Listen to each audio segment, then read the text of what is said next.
The neuroscience of motivation and self-discipline. If you want to stay motivated and disciplined, then there are countless videos out there that will provide you with useless platitudes and hacks.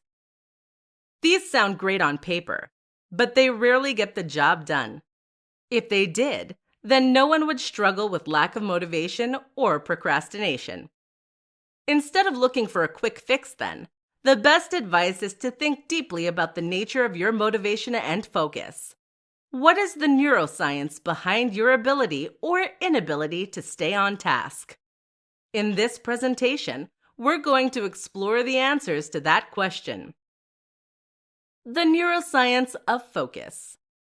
Motivation and focus largely comes down to a concept in psychology called attentional control, or executive attention. This refers to the conscious ability to redirect attention, which is handled by the executive control network in the brain. This is a network of brain regions that work together in order to help us stay focused. Specifically, the part of the network responsible for conscious control of attention is the part called the dorsal attention network.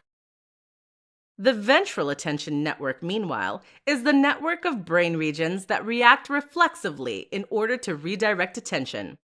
That means responding to a loud noise or the sound of our name being called. Neurochemistry. So how does the brain know which task to switch to and when it's going to do that? The answer is neurochemistry, the production of brain chemicals that mark certain activities in the brain as important. And in this context, the most important chemical is dopamine. Dopamine is the reward hormone that is produced when we work towards something that we think will be rewarding. Dopamine is released, for instance, when we eat something tasty or play a computer game. So what is it about computer games that causes the release of dopamine? It's actually linked with doing well, which in turn means we're learning. This is the key to motivation and focus. The brain wants to learn and keep growing. That's why we love play. Thus, doing well at something we find moderately challenging is a reward in itself. This is why it's so hard to stay fixed on a task that we find boring.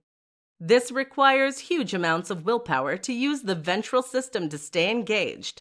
Conversely, if you can turn what you're doing into a learning experience, then you will ensure your entire executive attention network is working in unison.